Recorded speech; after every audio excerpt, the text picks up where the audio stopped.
Hello नमस्कार दोस्तों, आज की शिक्षण वीडियो की इस क्लास में आपका स्वागत है। आज हम इस क्लास में शिक्षण वीडियो तथा शिक्षण वीडियो की परिभाषाएं देखेंगे।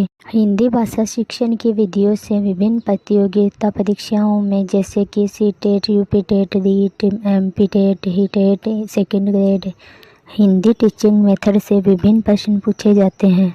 आज हम हिंदी शिक्षण की महत्वपूर्ण परिभाषाएं पढ़ेंगे, लेकिन परिभाषाएं पढ़ने से पहले हमें यह देख लेना चाहिए कि आखिर शिक्षण विधियां होती क्या है। एक शिक्षक जो छात्रों को पढ़ाने, ज्ञान प्रदान करने का जो भी तरीका काम में लाता है वो सभी शिक्षण विधियां कहलाती है। यानी एक शिक्षक जिस तरीके से छात्रों को पढ़ाता है, जिस तरीके का उपयोग करता है, वो ही शिक्षण विधियां कहलाती है। तो अब हम पढ़ेंगे शिक्षण विधियों की महत्वपूर्ण परिभाषाएं। तो पहली परिभाषा है प्लूटो की। प्लूटो के अनुसार विचार आत्मा की मुखिया अध्वन्यात्मक बातचीत है, पर वही जब ध्वन्यात्मक होकर फोटो पर प्रकट होती है तो इसे भाषा की संज्ञा देती है। यानी जो बात हमारे मन में ध्वनि के रूप में नहीं रहती, यानी अध्वनि के रूप में हमारे मन में जो बात रहती है, वही बात जब ध्वनि के रूप में प्रकट होती है तो उसे भाषा की संज्ञा देते हैं। अगली परिभाषा है सब पढ़े सब बढ़े सर्व शिक्षा अभियान। इसके बाद में है महात्मा गांधी के अनुसार हस्तलिपि का खराब होना अधूरी पढ़ाई की निशानी है।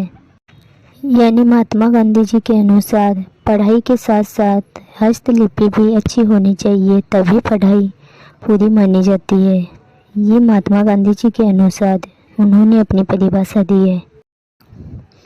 अगली परिभाषा कामता प्रसाद गुरु की है। उनके अनुसार भाषा वह साधन है जिसके द्वारा मनुष्य अपने विचार दूसरों तक भली भांति पहुंचा सकता है। यानी भाषा के द्वारा व्यक्ति अपने विचारों का आदान प्रदान आराम से कर सकता है। अगली परिभाषा सीताराम चतुर्वेदी की है। उनके अनुसार भाषा के आविर्भाव से सारा संसार गूंगों की विराट बस्ती होने से बच गया। उनका मानना है कि अगर भाषा नहीं होती तो पूरा संसार गूंगों की बस्ती हो जाता, और भाषा के कारण ही ये संसार गूंगों की बस्ती होने से बच गया। यानी सभी अपने विचारों का आदान प्रदान कर सकते हैं भाषा के माध्यम से। अगली परिभाषा सुमित्रानंद पंत के अनुसार है भाषा संसार का नादमय चित्रण है। यानी जो भी संगीत की उत्पत्ति है, जो भी विचारों का आदान प्रदान है, जो भी नाद का उदय हुआ है, वो सभी भाषा के द्वारा ही हुआ है। अगर भाषा नहीं होती तो संसार में कुछ भी नहीं हो सकता।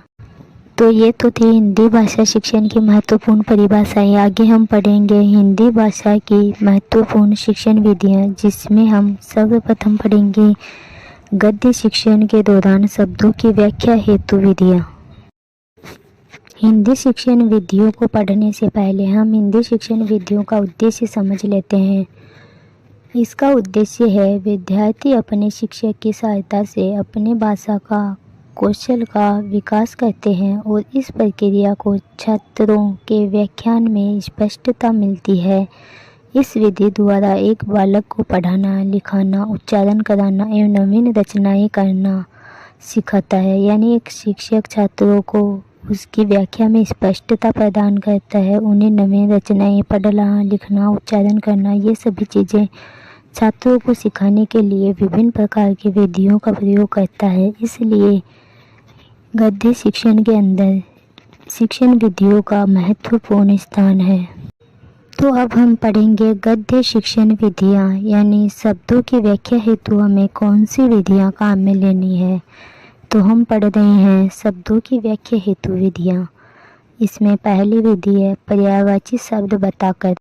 जो शब्द है उसी से मिलता जुलता पर्यायवाची शब्द बताकर भी शब्दों की व्याख्या की जा सकती है। जैसे मीन के पर्यायवाची मछली का उपयोग, यानी मीन का अर्थ बताने के लिए मछली का चित्र दिखाकर या उसका पर्यायवाची बताकर बच्चों को समझा सकते हैं। इसमें अगली है अभिनय द्वारा, यानी विभिन्न प्रकार की मुद्राएं बनाकर, जैसे क्रोध शब्द का अर्थ समझाना हो तो क्रोध के अभिनय से समझाया जा सकता है।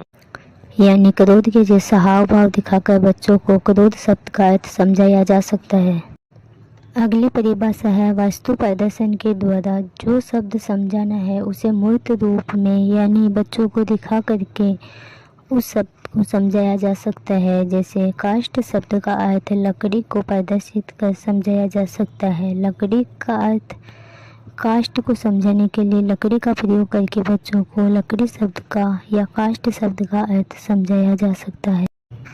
अगला है विलोम शब्द बताकर। किसी कठिन शब्द का विलोम शब्द बताकर उस शब्द की व्याख्या की जा सकती है। जैसे दुराचारी का अर्थ सदाचारी के द्वारा समझाना, यानी जो भी कठिन शब्द हो उसको उसका विलोम शब्द या उसका उल्टा शब्द बताकर छात्रों को जो सही शब्द है उसका अर्थ समझाया जा सकता है।